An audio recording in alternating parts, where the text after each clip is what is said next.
కుంగడం వల్ల వచ్చింది. భరత్ గారు ఒక మాట. చెప్పండి. ఎవరు చెప్పాలండి మేడిగడ్డలో తప్పు ఎవరు చేశారని?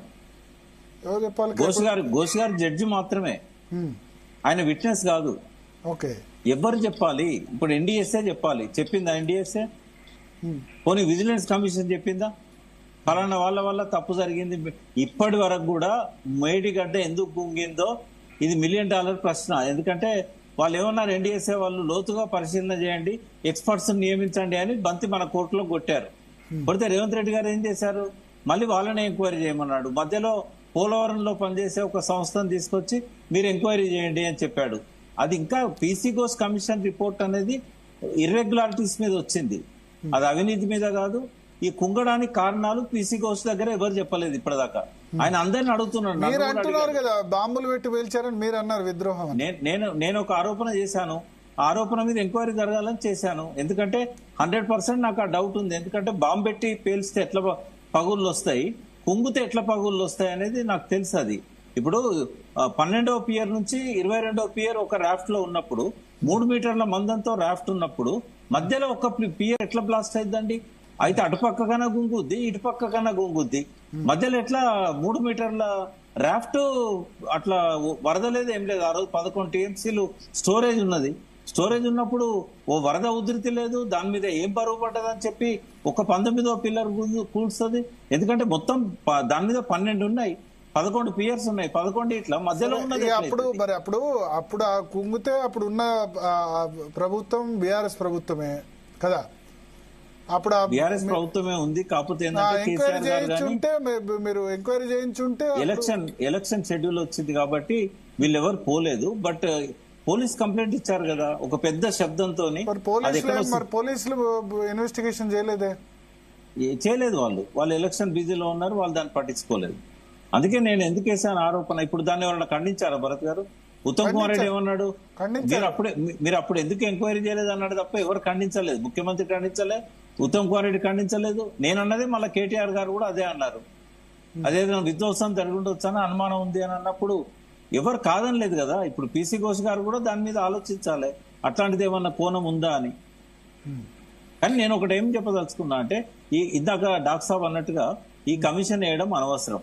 ఎందుకంటే ఇక్కడ తేల్చాల్సిన ఏంటంటే సుందిళ్లలో నీళ్ళెందుకు, అన్నారంలో నీళ్ళు ఎందుకు లీక్ అయినాయి, మేడిగడ్డల పియర్ ఎందుకు కుంగింది, ఈ రెండింటి మీద వేయాల్సింది అంతర్జాతీయ నిపుణులతోని ఇంజనీర్ల కమిటీ తప్ప, ఎక్స్పర్ట్స్ కమిటీ తప్ప జ్యుడిషియరీ కమిటీ కాదు. ఎన్డీఎస్ఏ చేసింది కదా ఆల్రెడీ. ఎన్డీఎస్ఏ చేయలేదని చెప్తున్నా కదా. అంటే ఎన్డీఎస్ఏ విచారణ ఆదేశించారు కదా, చేసింది కదా ఆల్రెడీ. వాళ్ళు ఏం చేయలేదు భరత్, మీరు ఆ రిపోర్ట్ సరే వాళ్ళు రిపోర్ట్ కరెక్ట్ ఇచ్చారో వెళ్ళగానే ఎన్డీఎస్ఏ చేసింది అంటే ఎన్డీఎస్ఏ అయితే ఎగ్జామిన్ చేసింది అంటున్నా. ఎగ్జామిన్ చేయలేదు, అదే చెప్తున్నా నేను. ఎందుకంటే వాళ్ళు ఎక్స్పర్ట్స్ నే తీసుకొచ్చి ఎగ్జామిన్ చేయలేదు. అందరు చేసింది విజిలెన్స్ వాళ్ళు చేసినట్టే.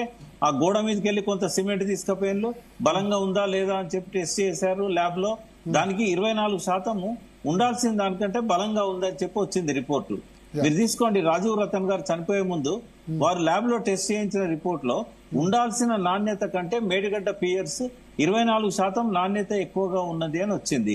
పీసీ ఘోష్ కమిటీ ముందు నిరూపణ అయింది ఏంటంటే O&M లోపాలు ఉన్నాయని చెప్పి నిరూపణ అయింది. ఎందుకంటే ఒకటి, సమ్మర్ లో నీళ్లను ఖాళీ చేయలేదు, రిపేర్లు చేసుకోవడానికి అవకాశం రాలేదు, దిమ్మెలు కూలిపోతే పట్టించుకోలేదు, తర్వాత రబ్బర్ డ్యామ్ ఏదైతే కాపర్ డ్యామ్ ఉందో దాని అవశేషాలను తీసేయలేదు.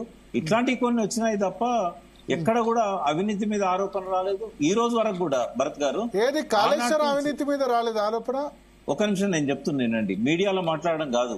ఏ పోలీస్ స్టేషన్లనైనా కాళేశ్వరం మీద అవినీతి జరిగినట్టు ఒక్క ఎఫ్ఐఆర్ ఉన్నదా అని అడుగుతున్నాను నేను. ఇప్పుడు దానిలో మెజారిటీ చేసిన ప్యాకేజీలు చేసిన సంస్థ అందరికీ ఫండ్స్ ఇచ్చింది. ఒక మాట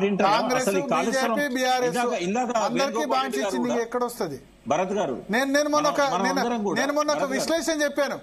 కాళేశ్వరం ఒక్క నిమిషం నేను చెప్తా.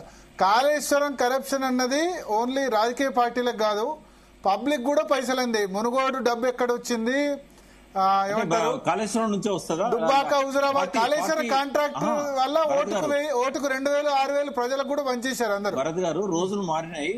వెనకటి రోజుల్లో రాజకీయ నాయకులు రాజకీయాలే చేసేవాళ్ళు. ఇప్పుడు రాజకీయ నాయకులు వ్యాపారాలు చేస్తున్నారు, వ్యాపారాల్లో డబ్బు సంపాదించట్లేదా? ఒక ఎకరం అట్లా కాదు. అంటే ఇప్పుడు ప్రాజెక్టులు కమిషన్ల విషయానికి వస్తే అన్ని పార్టీలు అంతే. నేను బీఆర్ఎస్ ఒక్కటే అనట్లేదు. ఒక్క నిమిషం, మీరు అంతా మెగా మీద డిస్కస్ చేస్తున్నారు. బీసీ గోస్ దగ్గర మెగా అనేది ఒక విచారణ అంశమే కాదనే సంగతి తెలుసా మీకు? అది ఎల్ఎన్టీ గురించి, ఎందుకంటే ప్రాజెక్టు ఎల్ఎన్టీ కాదు. ఇప్పుడు మెగా వాళ్ళు ఎక్కడ కూడా బ్యారేజీలు కట్టలేదండి.